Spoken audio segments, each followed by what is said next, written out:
VOG was in the middle of a story when she walked in. He stood near the back wall of the crew lounge, surrounded by 4 Thurvian soldiers and a pair of Orvani observers. His arms were wide. His voice was loud. He had the kind of laugh that filled a room without asking permission. And then, he said, pausing for effect, it cried. The human, a full-grown soldier, cried, because of a training simulation. He shook his head like he still could not believe it. No armor plating. No venom glands. No secondary eyelids. There's skin tears if you look at it too hard. And they want to be taken seriously in this coalition. The room laughed. The Orvani observers smiled politely. The Thurvian soldiers banged their fists on the table. Nobody noticed the door open. Raya Ose stepped inside. She had just come off a 12-hour shift reviewing survey data, and her boots were still dusty from the testing chamber. She was not tall. She was not loud. She moved across the room the way water moves, finding the path of least resistance, taking up no more space than necessary. She heard everything, every word, every laugh, the part about the skin, the part about crying. She walked to the food dispenser, pressed 2 buttons, waited for her meal to arrive, picked it up, and left. That was all. Sareth watched from her seat near the window. She was Orvani, built for observation, trained for diplomacy, assigned to this mission to write a report on interspecies cooperation. She had been watching humans for 3 weeks. She had filled half a notebook already. She noted the moment carefully. Raya's cortisol indicators had not spiked. No yo tensión. No change in walking pace. No eye contact with VOG. No performance of patience, which was different from actual patience. What Raya had shown was actual patience, or something even quieter than that. Something Sareth did not yet have a word for. She underlined the entry twice. Down the corridor, Raya sat in the small alcove near the observation port and ate her meal. Doran arrived 2 minutes later, dropping into the seat across from her with the easy weight of a man who had spent years on fishing boats and learned to land softly on unsteady ground. I heard him from the corridor, Doran said. Good acoustics on this ship, Raya said. You all right? I'm E-King, Arente. Doran looked at her for a moment, then picked up his own fork. Outside the port, the planet turned. Kareth 9. From up here, it looked almost beautiful, swirled amber and deep green, ringed by a thin haze of atmospheric interference. It looked like a painting that IT was not a painting. The mission briefing came 2 hours later. Commander Ull stood at the front of the room, a Thurvian who had aged into something that looked less like a soldier and more like a mountain. He spoke without drama. A survey probe had crashed on the equatorial zone of Kareth 9. It carried 6 months of geological and biological data the Coalition needed. The probe was recoverable, but it had come down near the megafauna corridor, a stretch of terrain that most species had agreed, in writing, never to enter without extreme reason. This was extreme reason that Ull asked for volunteers. Raya raised her hand before he finished the sentence. Doran raised his a half-second later. Sareth, from the side of the room, raised hers with both hands as if she had rehearsed it. There was a pause. Then VOG stood up. He rolled his thick shoulders and looked around the room like he was doing everyone a favor. I will go, he said. Someone experienced should be there. Ull looked at him for a long moment. Noted, he said, which was not the same as thank you. Raya did not look at VOG. She was already studying the terrain map on her datapad. The equatorial zone. Acid rain cycles every 18 hours. Electromagnetic interference heavy enough to kill suit electronics at random intervals. Atmospheric toxins in the lower canopy. Gravity running at 1.4 times what humans were used to, which was still lower than what she had trained in back in the Congolese Highland program. She had trained heavier than this. She zoomed in on the crash site and started counting variables. Doran leaned over. Looks friendly, he said. Reminds me of the Albertine Rift, she said. But angrier. The shuttle prep took 4 hours. VOG spent it telling the deck crew about previous Deathworld missions. Built for hardship, he said. Thick skin, dense bone, enhanced adrenal response. Thurvians were among the most physically resilient species in the Coalition. Raya spent the 4 hours reviewing soil reports and sleeping 90 minutes in the gear room with her pack as a pillow. When the team boarded the shuttle, VOG sat down across from her and leaned forward on his elbows. He was trying to be generous, she could tell. He had that tone, the one that thought it was being kind. Try not to die on the first day, small one, he said. Raya looked out the window. Below them, Kareth 9 waited. Storm systems turned like slow engines over the equatorial band. I'll do my best, she said flat.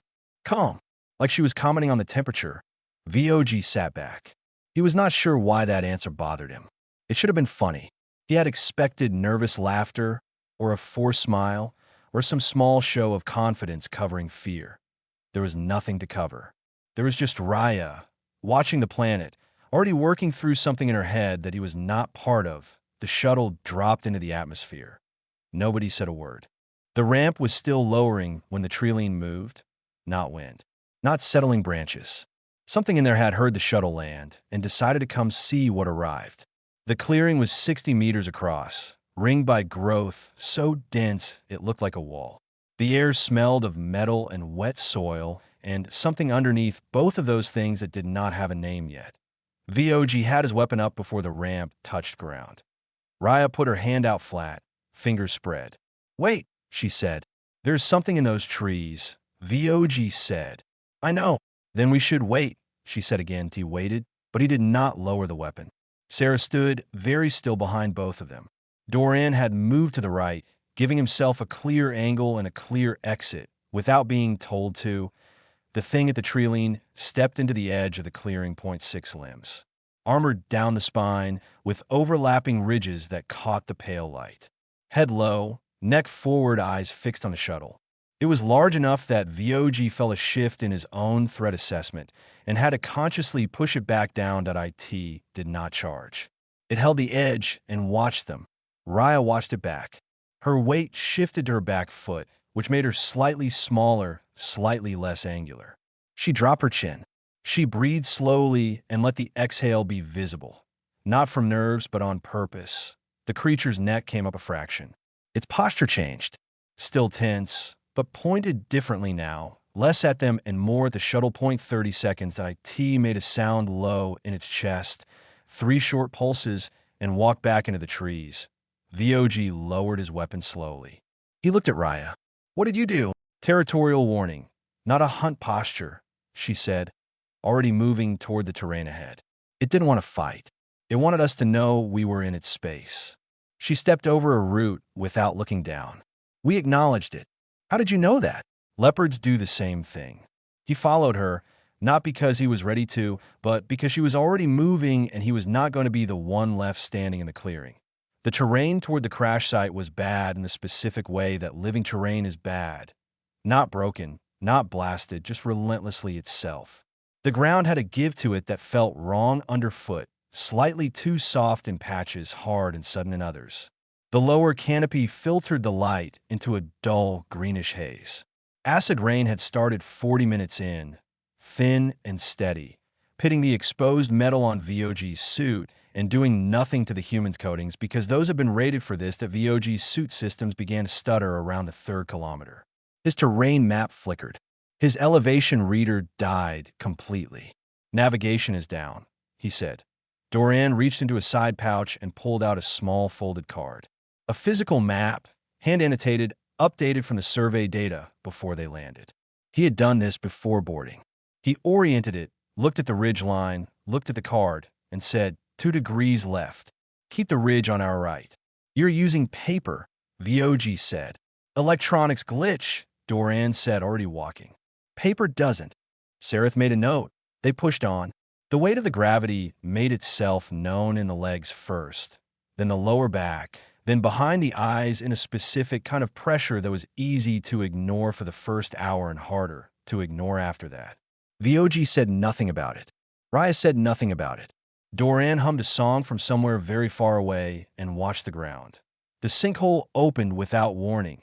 The ground ahead of VOG simply fell. A 2-meter section dropped into nothing, pulling the soil around it as it went, and VOG went with it.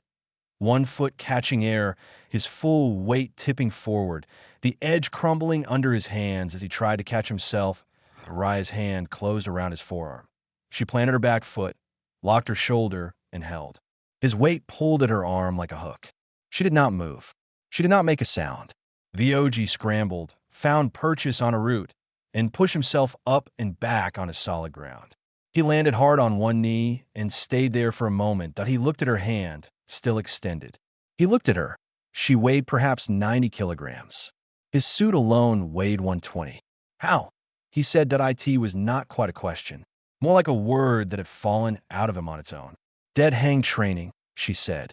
2 years of it. She let go and turned back to the path, checking the route ahead for more soft ground. VOG stayed on one knee a moment longer. His threat display had recalibrated twice in the last hour. First the creature at the tree lean, then the paper map. Now this. He was used to being the one with the capability. He was not used to the specific feeling of watching someone handle a situation without needing to announce they were handling it. He got up. Doran offered a hand. VOG took it, another thing he had not expected to do today. They walked in silence after that. Raya out front, Doran to the right, Sareth close behind. The acid rain thinned. The ridge line held. The crash site marker on Raya's working display blinked steady. Ahead, something enormous moved through the upper canopy. Raya looked up, tracked it, looked back down, kept walking. Night on Kareth. 9 did not come like night anywhere else. It did not get dark. It got wrong.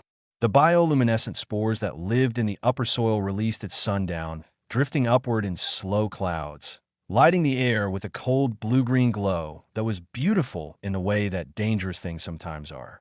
They were also mildly toxic. Prolonged skin exposure caused nerve disruption in most coalition species. In humans, they caused mild itching and a headache that lasted about an hour. Raya had noted this in the pre-mission data and packed accordingly. She distributed small topical patches to the team without being asked. Sareth accepted hers with both hands, a formal Orvani gesture of thanks. VOG took his and said nothing, which she was beginning to understand was his version of thank you. They made camp in the lee of a stone overhang, not because it was comfortable, but because it blocked the spore drift from two sides and gave them a clear view of the approach from the third. Raya had chosen it from 50 meters out. She had not explained the reasoning until Sareth asked. Then she had explained it in 4 sentences and moved on to the next task. VOG was struggling. His biology ran on rest cycles that the electromagnetic interference was pulling apart. He was not sleeping properly. He was getting slower at the edges, small things, delays in response, a slight flatness in his reactions that would not show up on any scanner but was visible if you knew what to look for. He was too proud to say so. Raya assigned watch rotations without making it about him.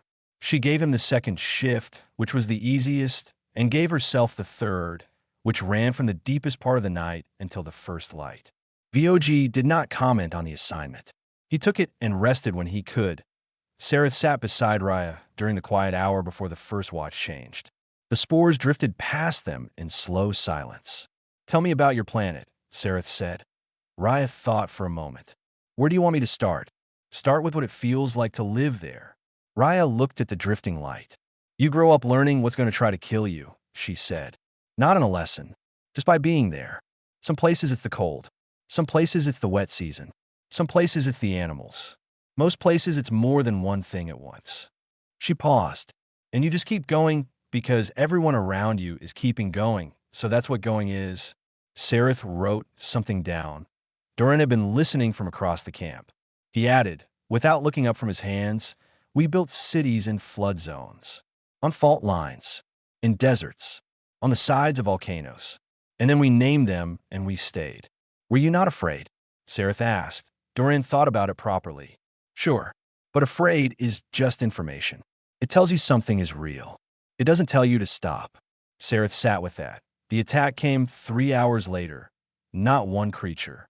Hundreds. They came from the soil, from the base of the rocks, from the cracked stone underfoot. Small, fast, 6-legged things about the size of fist, chitinous and dark, moving in a wave that had no center and no edge, just direction. The direction was inward. VOG woke at the first contact. The swarm hit his suit at the joints, and he scrambled upright, slapping at them, turning, trying to find a target his weapons could use. There was no target. There were only hundreds of small, fast problems and nowhere to point. He made a sound that he would not think about later. Raya was already moving. She had heard them coming 11 seconds before impact, a specific frequency of movement in the soil that she had learned to read in places where small, fast things lived underground. She had woken Doran with one tap on the shoulder. They had a system. Doran lit the perimeter strips, chemical burn elements, not electronics, not subject to the interference. A ring of sharp light and sharp smell erupted around the camp. Raya hit the noise emitter on her belt, a frequency that was unpleasant to the middle ear of anything that hunted by vibration, which was most things that lived underground. Then she stood still and let the two things work. The swarm hit the perimeter and turned. Not a route, more like a river finding a new shape. It moved around them through the spaces between the rocks and was gone in 40 seconds. VOG stood with his hands raised and nothing to hit. The camp was quiet. Doran reset the perimeter strips. Raya turned off the emitter. Sareth was crouched near her pack, both hands wrapped around it, unhurt. VOG lowered his hand slowly. He was shaking slightly, a deep muscle tremor that he could not fully control. His biology was not built for this kind of stimulation on a disrupted sleep cycle. He knew this. He hated knowing it.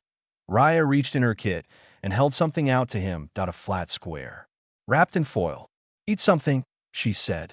Blood sugar drop makes the shaking worse. He stared at it. It's not a medical observation, she said. I get the same thing. It passes faster if you eat. He took it. He ate it. It tasted like pressed grain and dried fruit, which was not good, but it was something. The tremor slowed. You were not afraid, he said. Not an accusation. Something closer to wonder. I was terrified, Raya said simply. I just had things to do. The crash site was real. So was the problem standing between them and it. The probe had come down on the far side of shallow depression, half buried under a collapsed ridge shelf, its beacon blinking slow and patient as a heartbeat. It was intact. The data was recoverable. The mission was technically achievable. The megafauna had made it their landmark. There were 3 of them, long and low to the ground. Each one easily the length of a coalition personnel carrier, with heads built wide for sensory range and legs that moved with the careful weight of things that had never needed to hurry. They were not aggressive. They were territorial in the specific way that apex creatures are territorial, which means they did not go looking for trouble because trouble did not find them first. Not normally. VOG assessed the situation for 30 seconds and reached for the orbital strike request on his communicator. That destroys the probe, Raya said that he stopped. The shockwave alone, she said. From this distance. He looked at the megafauna. He looked at the probe. He looked back at the megafauna. Then it cannot be reached, he said. Not safely. I didn't say that. She studied them for a long time. Sareth counted. It was 22 minutes. VOG stood beside her for the first 4 and then sat down on a flat stone because his legs ached and he was done pretending otherwise. Doran ate something from his pack and watched the middle distance. Raya watched the animals. The way they moved. The route each one took when it circled. The way their heads tracked sound versus motion. Whether their eyes moved front to side or stayed front. The speed of the head turn.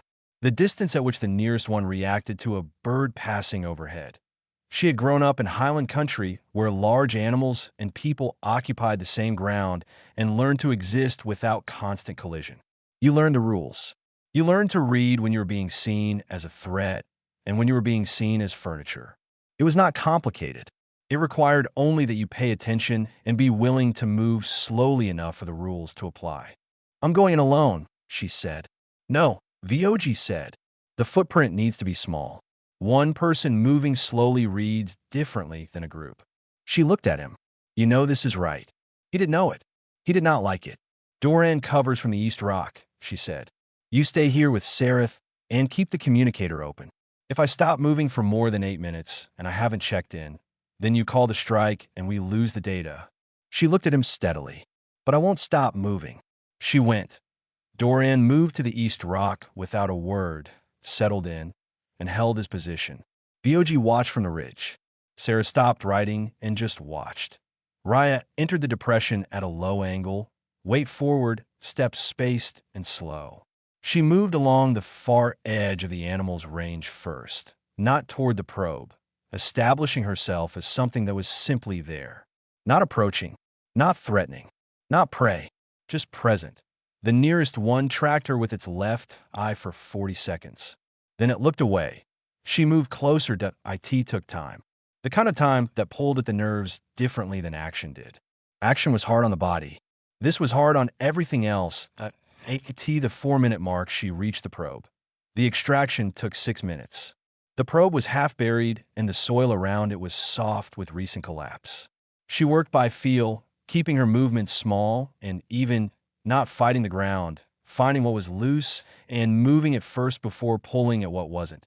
She had the probe clear and strapped to her back when the nearest megafauna turned directly toward her. She froze, full stop. Every muscle. Her breathing slowed to almost nothing. Each exhale timed to the animal's own breath cycle.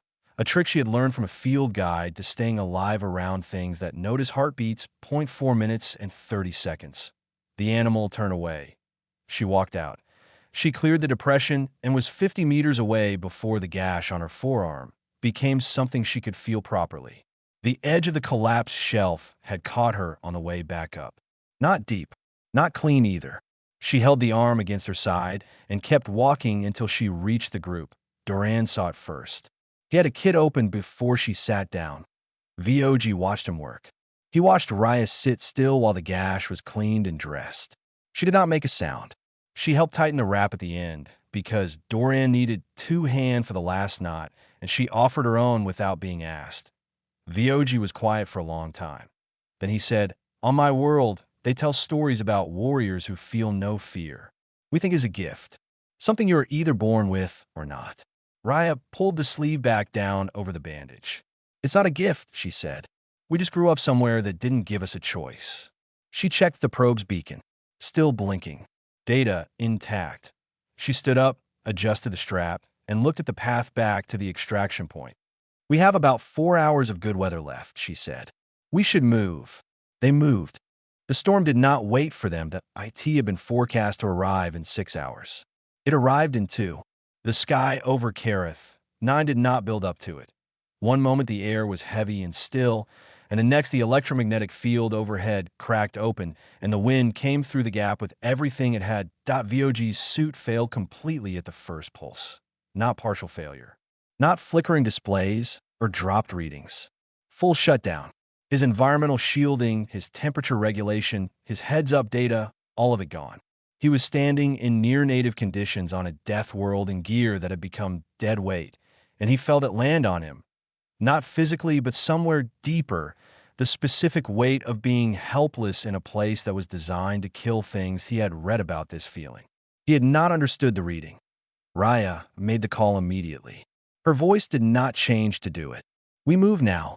We move fast. Secondary extraction point is 2.3 kilometers northeast. The shuttle can reach it before the front fully closes if we get there in the next 90 minutes. She looked at all of them in a single sweep. "Doran, you're on navigation. Sareth, you carry the probe. VOG, you stay between us. Nobody falls behind." Nobody argued. Sareth took the probe with both arms and held it like something important, which it was. Doran oriented the physical map. VOG pulled the dead weight of his suit into a usable configuration and walked. They made 40 minutes of good ground before Doran took the hit, a second territorial creature.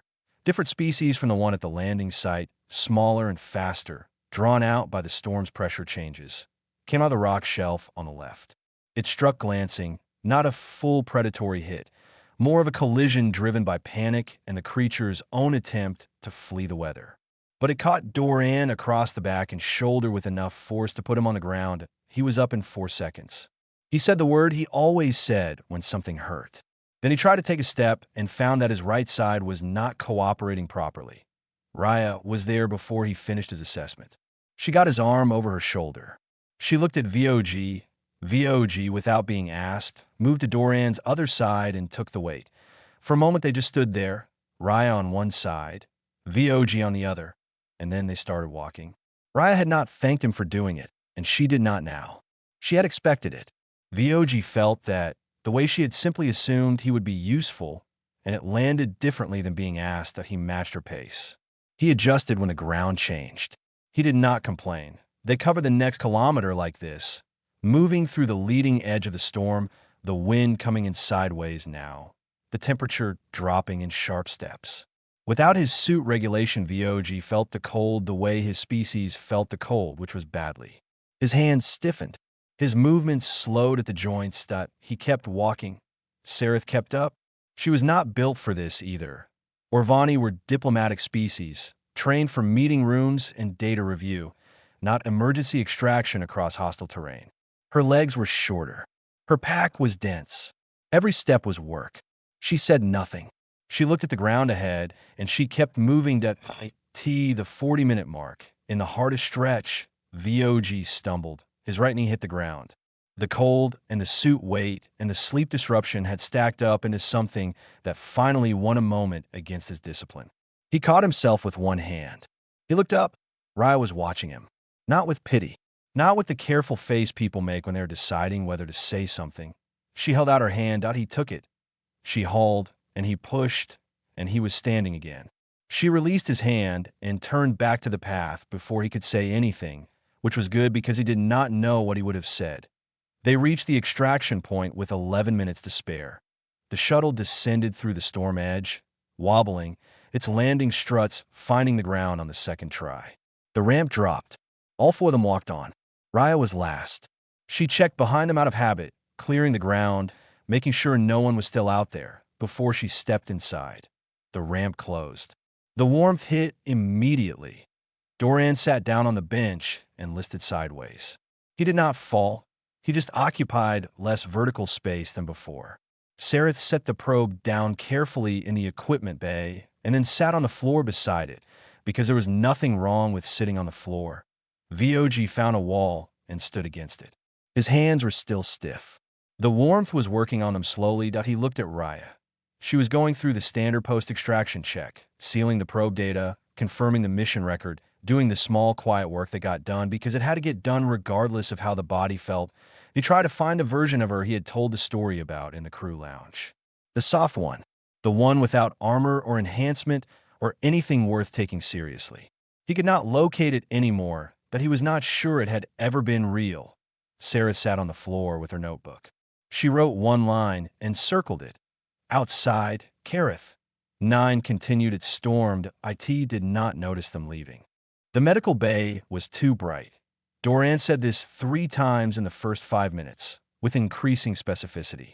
The nurse adjusted the lighting after the second request, and he said thank you and was asleep before she finished turning away. The bruising across his back was deep and wide, the kind that took weeks and looked alarming and was not actually dangerous, which was somehow both reassuring and not. Raya sat in a chair outside the medical bay and did not sleep. She never slept after a mission. Not right after. There was a window in the corridor that looked toward Kareth 9, still turning below them, and she watched it while her body came down from the state it had been in for the past 2 days. The debrief happened 6 hours later. Commander Ull reviewed the mission file in silence. He read Saratha's logs, which were thorough and detailed and written with the precise care of someone who had understood, about halfway through the mission, that she was watching something worth recording carefully. He reviewed VOG's report next. He read it twice. VOG had filed the report accurately. He had listed the events in order. He had attributed actions correctly. There were no jokes at the end. There were no qualifications. Raya had done this. Doran had done this. The mission had succeeded because of these specific things happening in this specific order that all marked the file and said nothing about it. He did not need to. The mission was logged as successful. The probe data was transferred to Coalition records. Sareth submitted her full diplomatic report the following morning. It was 12 pages. The final section was titled, Observe Behavior of Human Personnel Underclass for Deathworld Conditions. She had included timestamps and direct observations and 3 separate written moments that she believed illustrated something she could not find a single word for in any language she spoke. She had underlined one paragraph and flagged it for the Coalition Review Board. VOG found Raya in the observation deck that evening. She was standing at the wide port window, watching the planet. Not doing anything else.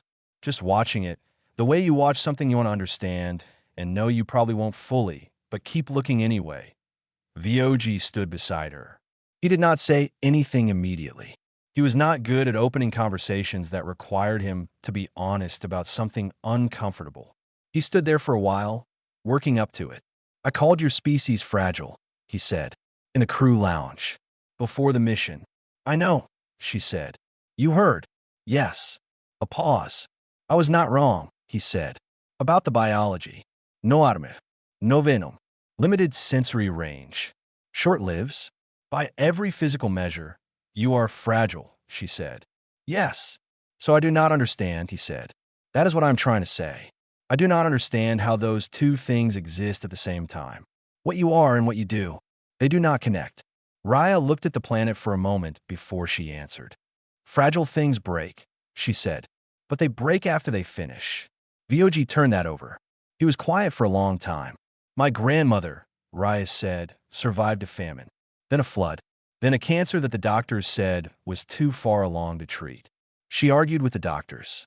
She did the treatment anyway. She made it to 91. She paused. She was fragile the whole time. Every doctor she ever had would have told you that. 4'11". Bad hip for the last 20 years. But she outlasted everyone who said she wouldn't. She sounds formidable," VOG said. The word came out with something in it that had not been there before. "She was 4'11" and she argued with doctors," Raya said. "She never lost." VOG looked at the planet. He made a sound, short, low, surprised out of him. Not the laugh from the crew lounge. Not performance. Something real and small that had been startled loose. Raya almost smiled. Commander Ol passed them in the corridor. He glanced at VOG. Old eyes, the kind that had seen a lot of people figure things out too late and a few figure them out just in time. "Report filed?" he asked. "Yes, Commander," VOG said. Ol nodded. He slowed, just slightly as he passed. "Next survey mission is in 6 weeks," he said. "Osei and Doran are already on the list." He kept walking. He did not look back. He did not need to. VOG looked at Raya. She shrugged, the way someone shrugs when something has been true for a long time and they have stopped being surprised by it. "Told you I'd do my best," she said. She pushed off from the window and walked back down the corridor. Her steps were even. Her pace was steady. There was nothing in the way she moved that announced anything about the last 2 days. No limp, no performance of exhaustion, no sign pointing at what she had done. She was just going wherever she was going next. VOG stayed at the window a little longer. Outside, the planet turned to the dark. Storms crossing its face, slow and enormous and patient. Alive in the way that places are alive when they have been killing things for long enough to get good at IT had tried. The humans had left anyway. He stayed at the window until the planet rotated out of view, and then he went to find his bunk, and for the first time in 3 days, he slept.